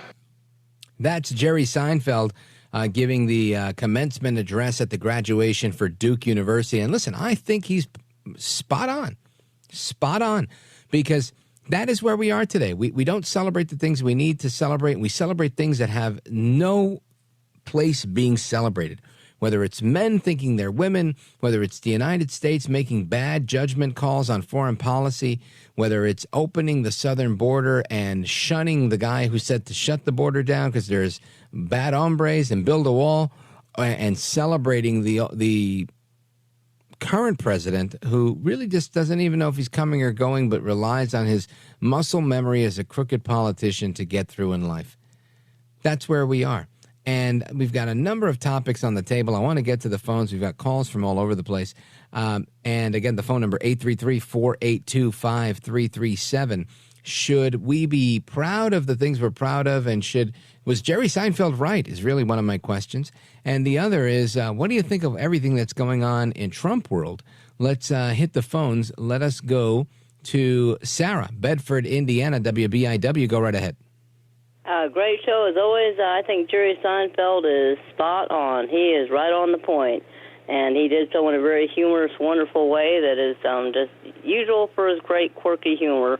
But, I was going to say that the media has actually been a little bit more honest concerning Biden's unpopularity. Unfortunately, I don't think the reason is because they care about us or want to admit that Trump might be popular. I think they're kind of doing so to quell dissension within the ranks. There are a lot of leftists who want someone more radical and who are dissatisfied with Biden. So I think they're throwing them a bone by kind of admitting that maybe Biden isn't that popular. But it's to appease the far left.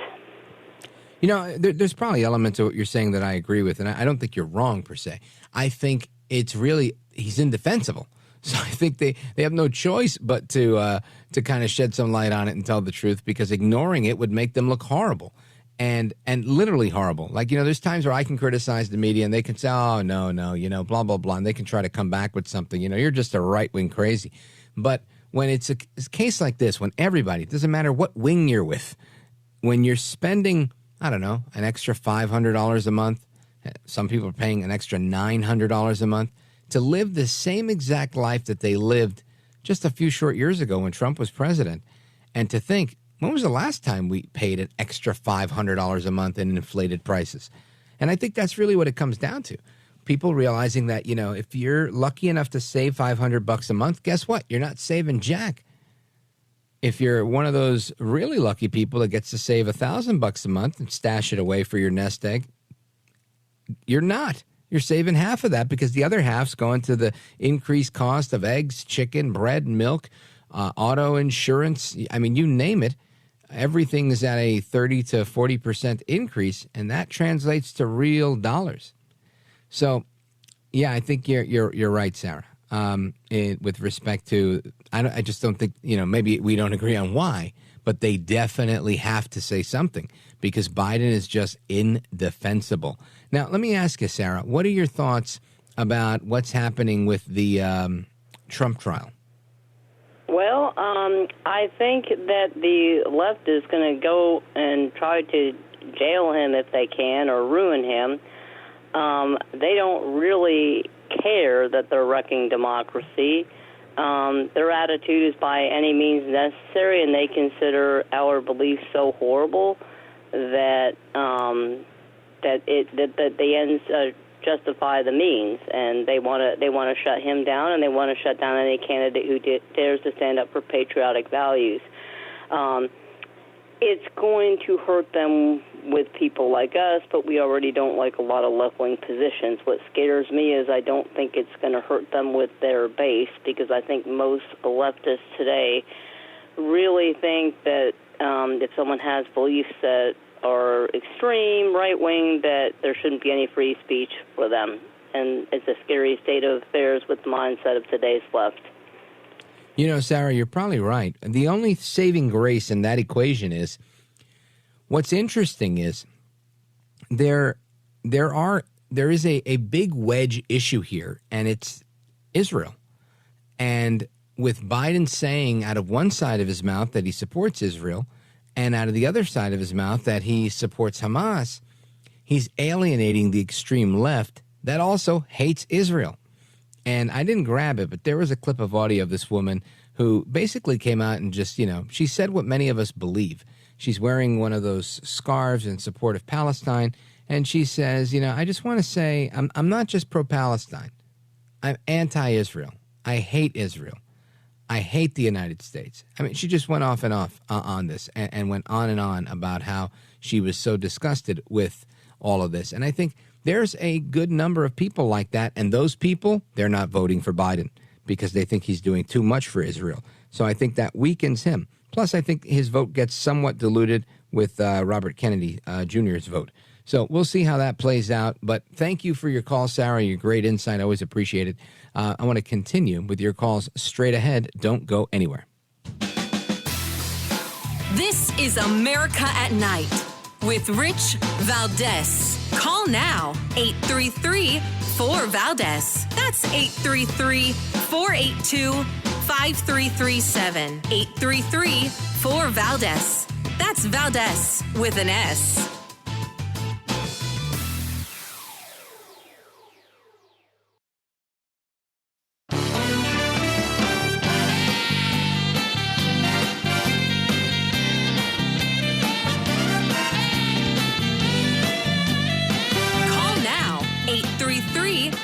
Valdez. That's 833-482-5337. 833-4-VALDEZ. That's Valdez with an S. All right, amigos, welcome back. We continue with your calls and more. We can keep them short and sweet and to the point.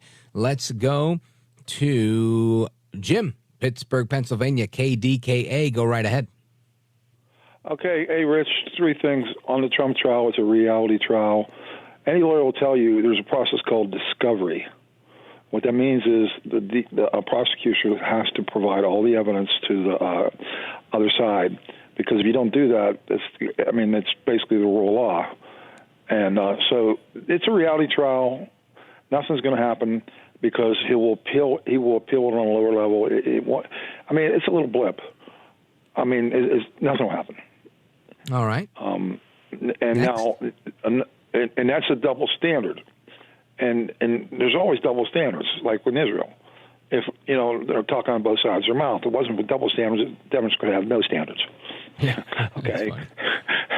I mean, like let's look at Israel for example. Okay, he's walking a tightrope between the far left and appeasing to the right. So he uses Rafah as an example. Well, we're going to pause.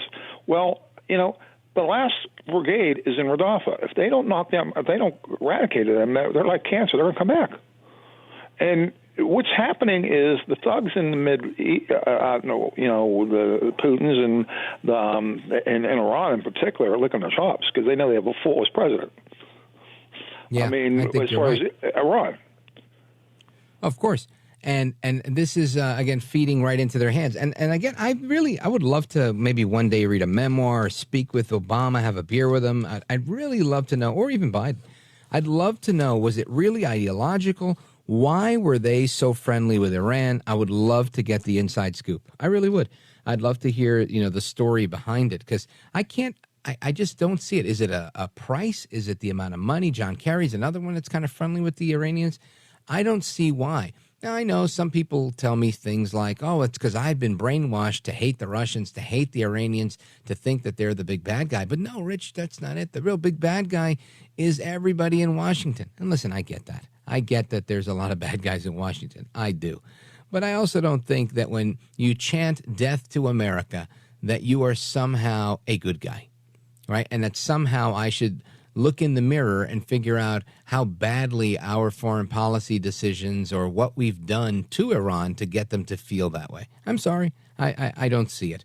I don't see anything. When was the last time you saw Americans taking an airliner hostage and keeping hostages like they did when I was a little kid? No, we didn't see that, Jim, because we didn't do that.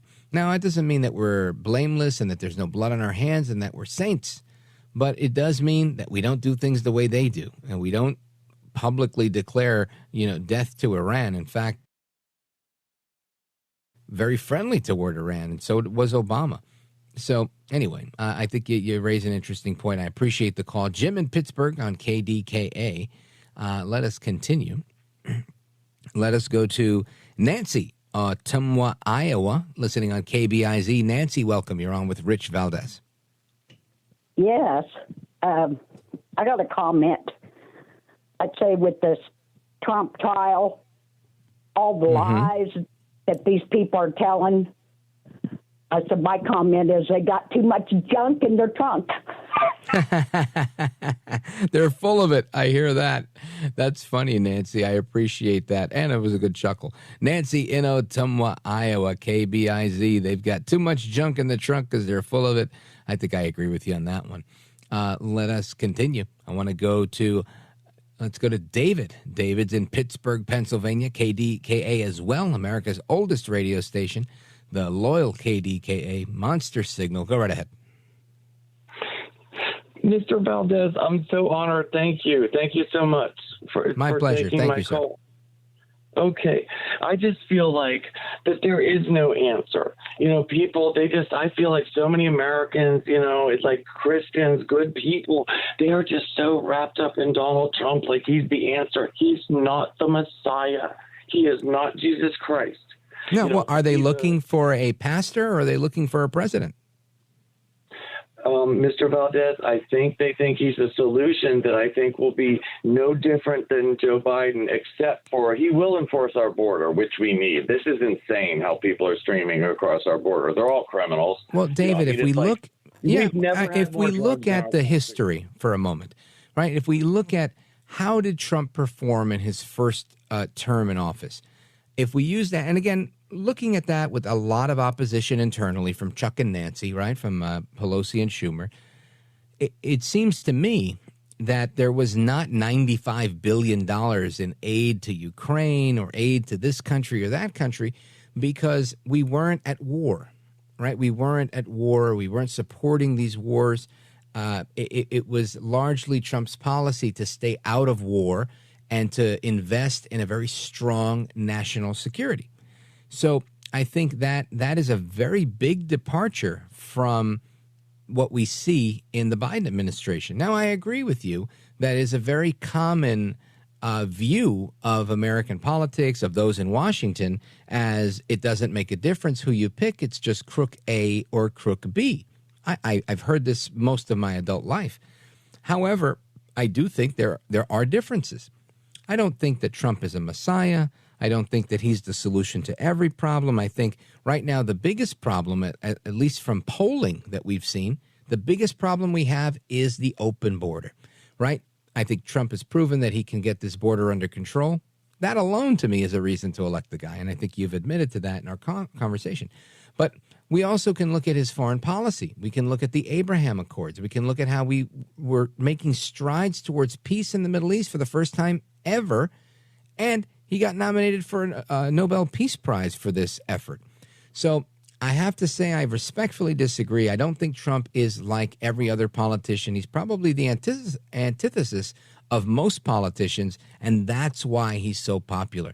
David in Pittsburgh, thanks for the call. KDKA in the building. Folks are coming right back with the speed round. Don't go anywhere. This is America at Night with Rich Valdez.